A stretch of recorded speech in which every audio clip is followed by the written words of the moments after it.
أعوذ بالله من الشيطان الرجيم بسم الله الرحمن الرحيم وإذا قيل لهم آمنوا كما آمن الناس قالوا أنؤمن كما آمن السفهاء ألا إنهم هم السفهاء ولكن لا يعلمون۔ اور جب کہا جاتا ان سے آمینو کما آمن الناس، ایمان لاؤ جیسا کہ لوگ ایمان لے کر آئے، قالو تو وہ کہتے انؤمن کما آمن السفہاء کہ ہم ایمان لائیں جیسے کہ بے وقوف لوگ ایمان لے کر آئے، الا آگاہ رہو انہم هم السفہاء کہ یہی لوگ بے وقوف ہیں، ولکن لا یعلمون لیکن یہ جانتے نہیں۔ سورہ بقرہ کا دوسرا رکوع چل رہا تھا، اس کی آیت نمبر 13،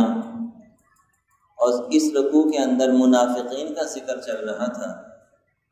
کہ منافقین چونکہ اوپر سے ایمان لے کر آئے، دل سے ایمان نہیں لے کر آئے، تو ان کو حکم یہ دیا گیا کہ آمنو، گویا کہ بظاہر صرف زبان کا ایمان کافی نہیں بلکہ دل سے بھی تسلیم کرو، دل سے ایمان لے کر آؤ، کما آمن الناس جیسا کہ لوگ ایمان لے کر آئے۔ تفسیر در منصور کے اندر ابن عساکر رحمہ اللہ کے حوالے سے یہ حدیث نقل کی گئی ہے کہ کما آمن الناس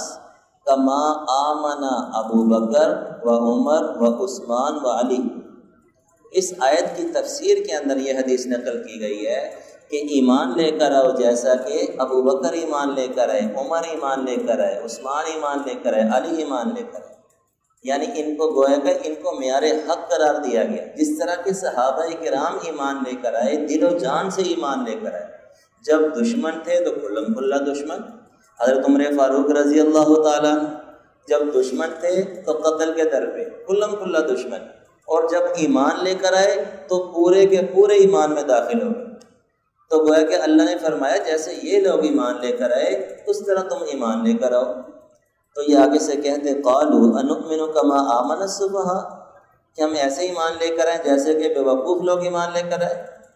اب بظاہر یہاں پر اعتراض ہے کہ یہ جو منافق تھے یہ تو آپ صلی اللہ علیہ وسلم کی جب مجلس میں آتے تو یہ تو اپنے ایمان کو ظاہر کرتے تھے، تو یہ کیسے کھلم کھلا کہہ سکتے تھے کہ ہم ایسے ایمان لے کر آئیں جیسے بے وقوف لوگ ایمان لے کر آئے؟ تو اس کا مفسرین نے جواب یہ دیا ہے کہ یہ کھلم کھلا نہیں کہا کرتے تھے، کیونکہ اللہ تعالیٰ کو تو معلوم تھا کہ یہ ایمان تو لے کر ہی نہیں آئے، تو آیت مبارکہ نازل ہو رہی ہے تو گویا کہ ان کے اس جو یہ حرکت کیا کرتے تھے کہ جب اپنوں کے پاس جاتے، اپنے ماحول میں ہوتے، اپنے حلقہ احباب میں ہوتے، تو وہاں یہ کہا کرتے تھے کہ یہ تو بے وقوف ہیں جو حضور پر ایمان لے ہیں علیہ باللہ، کیونکہ یہ بظاہر یہ دیکھتے تھے کہ جو آپ علیہ السلام کے ساتھ ہیں وہ دنیاوی طور پر کمزور لوگ ہیں، ضعفاء ہیں، کمزور لوگ ہیں۔ تو جو بڑے بڑے مالدار جاگیردار تھے، یہ یہودی قابض تھے مدینہ کی منڈیوں پر، تجارت میں، مال کے اندر یہ بہت آگے تھے، تو چونکہ دنیاوی طور پر کمزور تھے تو آج کل بھی ایسا ہی ہے کہ جو دنیاوی طور پر کمزور ہوتا ہے اس کی کوئی حیثیت نہیں سمجھی جاتی، چاہے وہ جتنا بڑا عالم ہو، جتنا بڑا دیندار ہو، حیثیت کس کی سمجھی جاتی ہے؟ جس کے پاس پیسہ ہو، طاقت ہو، حکمرانی ہو، جاگیردار ہو، تو یعنی یہ پہلے سے ہی چلا آ رہا ہے۔ تو وہ منافق یہی کہا کرتے تھے کہ یہ تو بے وقوف ہیں، یعنی دنیاوی طور پر کمزور لوگ ہیں، تو کیا ہم ایسا ہی مان لے کر آئیں؟ تو اللہ تعالیٰ نے فرمایا الا انہم هم السفہاء کہ یہی لوگ بے وقوف ہیں، ولکن لا یعلمون لیکن جانتے نہیں ہیں، کیونکہ خسارہ کس کو ہونا تھا؟ منافقین کو، جو صحابہ کرام تھے انہوں نے تو کامیاب ہو جانا تھا۔ تو گویا کہ یہ پرلے درجے کے بے وقوف ہیں کہ جو اہل حق ہیں اور یہ جانتے بھی ہیں حضور برحق نبی ہیں اور جو ان پر ایمان لا رہے ہیں وہ حق پر ہیں، لیکن پھر بھی ان کو کیا ہے کہ ان کو جھٹلا رہے ہیں، تو گویا کہ یہ بے وقوف ہیں۔ اس آیت مبارکہ کے اندر صحابہ کرام کو معیار حق بتلایا گیا۔ گویا کہ آج کل بھی بر صغیر کے اندر، پاک و ہند کے اندر جتنے بھی فرقے موجود ہیں، اگر کوئی بندہ حق پہچاننا چاہتا ہے کہ حق کون ہے تو گویا کہ وہ صحابہ کرام کو دیکھے، جو صحابہ کرام کا طریقہ ہے دینی معاملات کے اندر، شریعت کے اندر جن لوگوں کے پاس وہ طریقہ موجود ہے وہ اہل حق ہے۔ اب صحابہ کرام کا طریقہ کیا تھا کہ دیکھیے کہ آپ صلی اللہ علیہ وسلم کے دور میں ہر بندہ ایسا نہیں کرتا تھا کہ جو بندہ جو چاہے قرآن اور حدیث میں سے جو چاہے مسئلہ نکال لے، ایسا نہیں تھا۔ آپ صلی اللہ علیہ وسلم کی طرف سے بھی اجازت نہیں تھی، اور وہ خود بھی سمجھتے تھے کہ ہر بندہ قرآن حدیث سے مسائل نہیں نکال سکتا۔ بخاری شریف کی روایت ہے جس کا مفہوم یہ ہے کہ ایک خاتون آئی آپ صلی اللہ علیہ وسلم کی خدمت میں، اور انہوں نے آ کر عرض کیا یا رسول اللہ ایک مسئلہ پوچھا، یہ مسئلہ بتا دیں۔ اور چونکہ آپ صلی اللہ علیہ وسلم کے بارے میں ہے کہ ان ہوا الا وحی یوحی، کہ آپ تو وحی کے بغیر کچھ نہیں بتلاتے تھے، تو گویا کہ مسئلہ پوچھا تو وہ مسئلہ آپ علیہ السلام نے انتظار فرمایا۔ آپ نے فرمایا کہ آپ ایسا کرو کہ کل آ جانا، میں کل بتلا دوں گا۔ امید یہی تھی کہ وحی آ جائے گی اور کل جواب دے دوں گا۔ اس خاتون نے کہا کہ یا رسول اللہ اگر آپ کل موجود نہ ہوئے تو، یعنی اشارہ یہی تھا اگر دنیا میں موجود نہ ہوئے تو پھر، تو آپ علیہ السلام نے یہ نہیں فرمایا کہ تم صحابیہ ہو، تم عربی جانتی ہو، قرآن حدیث بھی جانتی ہو، خود تلاش کر لینا، یہ نہیں فرمایا، بلکہ آپ علیہ السلام نے فرمایا ابو بکر سے پوچھ لینا، کیونکہ آپ جانتے تھے کہ ابو بکر مجتہد ہیں، بڑے عالم ہیں، وہ مسائل کا استنباط کر سکتے ہیں، قرآن حدیث سے مسائل نکال سکتے ہیں۔ تو صحابہ کے دور میں بھی آپ علیہ السلام نے کھلم کھلا اجازت نہیں دی، یہ بھی نہیں کہا خاتون سے کہ کسی صحابی سے پوچھ لینا، سارے صحابہ تو عربی جانتے ہیں، سارے صحابہ قرآن حدیث جانتے ہیں، ایسا نہیں کہا، آپ نے متعین فرمایا۔ اسی طرح ہر معاذ بن جبل رضی اللہ تعالیٰ عنہ کو جب یمن کا گورنر بنا کے بھیجا تو آپ علیہ السلام نے فرمایا، اب یہ جو روایت ہے ترمذی میں بھی موجود ہے، ابو داؤد شریف میں موجود ہے، کہ آپ علیہ السلام نے فرمایا اے معاذ تم فیصلے کس طرح سے کرو گے، گویا کہ مسائل کا حل کیا نکالو گے تم؟ تو ہر معاذ عرض کرنے لگے یا رسول اللہ میں قرآن پاک سے دیکھ کر مسائل بتلا دوں گا۔ تو آپ نے فرمایا کہ اگر قرآن میں مسئلہ ہو ہی نہ، تو آپ نے عرض کیا یا رسول اللہ میں آپ کی حدیث سے، سنت رسول سے مسئلہ دیکھ لوں گا جو میرے پاس علم ہے۔ آپ نے فرمایا کہ اگر وہاں بھی نہ ملے تو انہوں نے فرمایا کہ اجتہد برأیی، یا رسول اللہ پھر میں اجتہاد کروں گا۔ اجتہاد کیا ہوتا ہے کہ ایک ایسا مسئلہ کہ جو قرآن و حدیث میں بظاہر موجود نہیں ہے، تو وہ بندہ دیکھتا ہے کہ اس جیسا مسئلہ موجود ہے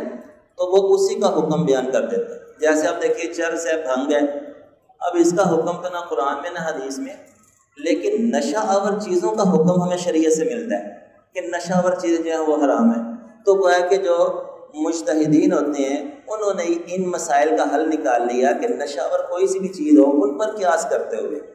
کہ وہ جو بھی نشہ آور چیز نہیں سے نہیں آ جائے تو وہ بھی اسی زمرے میں، یعنی مجتہدین جو ہوتے ہیں وہ اس طرح سے مسائل کا استنباط کرتے ہیں۔ تو معاذ نے جواب دیا یا رسول اللہ میں اس طرح سے مسائل بتلاؤں گا کہ قرآن کو ترجیح دوں گا، قرآن سے نہ ملا تو سنت رسول سے، سنت رسول سے نہ ملا تو پھر میں اجتہاد کروں گا۔ تو آپ علیہ السلام اتنے خوش ہوئے، آپ نے فرمایا جس کا مفہوم یہ ہے الحمدللہ، اللہ کا شکر ادا کیا کہ آپ نے وہ جواب دیا ہے، الفاظ یہ حدیث کے کہ وہ جواب دیا ہے کہ اس جواب سے اللہ بھی راضی، اللہ کا رسول بھی راضی۔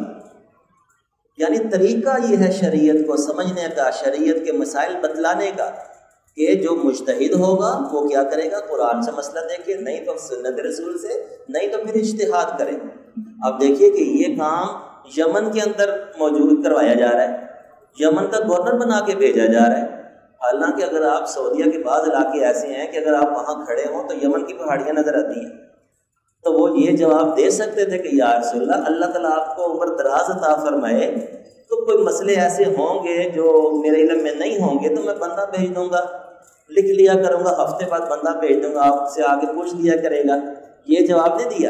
کیونکہ آپ علیہ السلام کو بھی پتہ تھا کہ وہ اس درجے کی صلاحیت ہے ان میں، یہ جواب بنتا ہی نہیں ہے۔ چلو حضور کی موجودگی میں تو یہ جواب چل جاتا، لیکن آپ علیہ السلام کے وصال کے بعد امت کس طرح عمل کرتی قرآن و حدیث پر، سارے قیامت تک کے لیے آخری دین ہمارا دین ہے۔ ہزاروں قسم کے نئے مسائل ایسے آئیں گے کہ جو بظاہر نہ قرآن میں مذکور ہے نہ حدیث میں مذکور ہے۔ آج دیکھیے آپ کاروبار کے کتنے طریقے آ چکے ہیں مارکیٹ کے اندر، نہ ان صراحتاً قرآن میں موجود ہے نہ حدیث میں موجود ہے۔ اسی طرح کمپیوٹر کے یہ آپ جو فری لانسنگ دیکھ لیں، اس طرح اور پتہ نہیں کتنی چیزیں مارکیٹ میں موجود ہیں، کیا وہ جائز ہے ناجائز ہے؟ ہم تو چیلنج کرتے ہیں پوری دنیا کو کہ کوئی ایک مسئلہ بھی ایسا نہیں ہے جس کا حل شریعت میں موجود نہ ہو، چونکہ ہمارا دین آخری دین ہے، ہمارے نبی آخری نبی ہیں، تو ہر مسئلے کا حل ہمارے پاس موجود ہے۔ وہ کس طرح موجود ہے کہ جو اصول ہمیں بتلائے گئے ہیں انہی اصولوں سے آج کے علماء مسائل نکال کر دے دیتے ہیں۔ تو ہر معاذ نے یہ جواب نہیں دیا کہ یا رسول اللہ میں آپ کے پاس مطلب بھیجوں گا، نہیں، بلکہ فرمایا کہ اجتہد برائے۔ اچھا یہ بھی نہیں فرمایا کہ یا رسول اللہ جو یمن کے لوگ ہیں تو ہم سارے بیٹھ جائیں گے قرآن جیسے مسئلے تلاش کر لیں گے، نجدہ یہ نہیں فرمایا، کیونکہ اب باقی کیا تھے کہ باقیوں نے ان کی بات ماننی تھی، جس کو اصطلاح میں کہا جاتا ہے تقلید۔ ہر معاذ بن جبل رضی اللہ عنہ وہ کیا ہے؟ مجتہد، اور باقی اہل یمن والے کیا ہیں؟ مقلد بنائے جا رہے ہیں، تقلید کا طریقہ سکھایا جا رہا ہے۔ فاسألوا اہل الذکر، اس کا طریقہ سکھایا جا رہا ہے، فاسألوا اہل الذکر ان کنتم لا تعلمون۔ یہ ذرا موضوع تھوڑا سا اہم ہے، 2-4 منٹ آج ذرا اوپر ہو جائیں گے، ٹھیک ہے؟ تو دیکھیے قرآن کیا کہہ رہا ہے؟ فاسألوا اہل الذکر، کہ تم مسئلہ پوچھو، سوال کرو اہل ذکر سے، علماء سے، اگر تم نہیں جانتے۔ تو اب وہاں پر یہ نہیں ہے کہ جناب سارے مل کے بیٹھ جائیں گے قرآن حدیث اور مسئلے تلاش کرنا شروع کر دیں گے، نہیں، یہ طریقہ نہیں ہے، بلکہ جس میں صلاحیت ہو قرآن حدیث کی وہ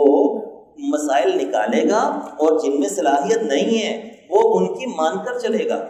یہ طریقہ آپ علیہ السلام اپنے صحابہ کو سکھا کر جا رہے ہیں، وہی والا طریقہ ائمہ اربعہ میں جاری ہو گیا۔ پوری دنیا کے اندر ائمہ اربعہ کے پیروکار موجود ہیں۔ ائمہ اربعہ نے کیا کام کیا کہ اس وقت جتنا دین پھیل چکا تھا،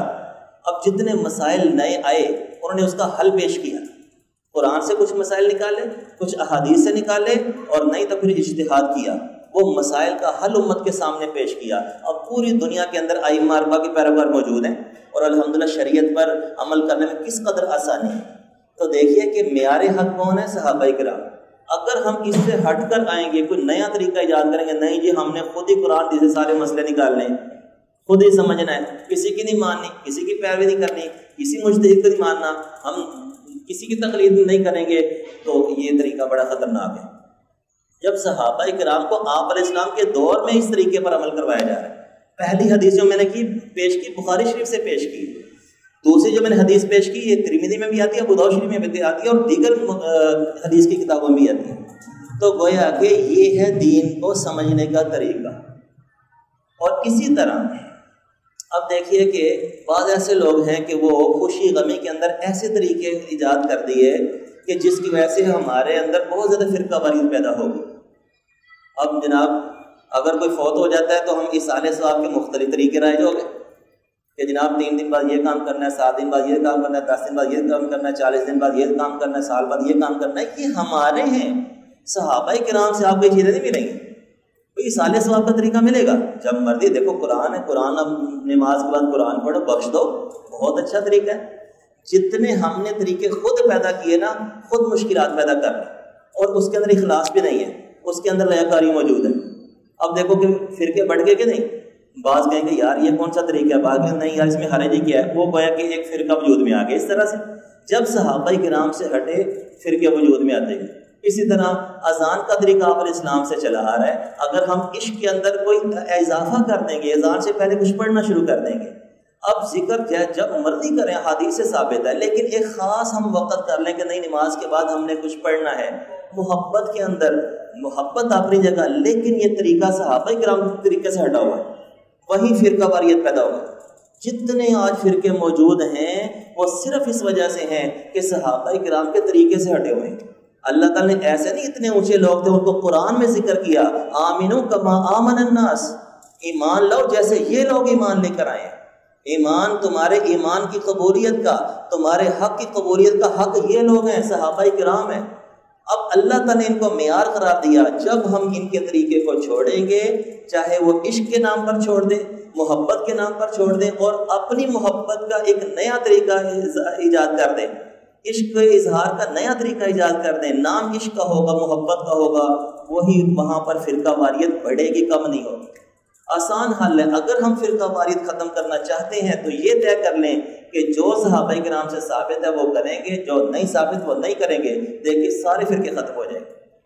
تو بہرحال اس آیت مبارکہ کے اندر اللہ تعالیٰ نے صحابہ کرام کو معیار حق قرار دیا ہے. اللہ تعالیٰ سے دعا ہے کہ اللہ تعالیٰ صحابہ کرام کی پیروی کرنے کی توفیق عطا فرمائے.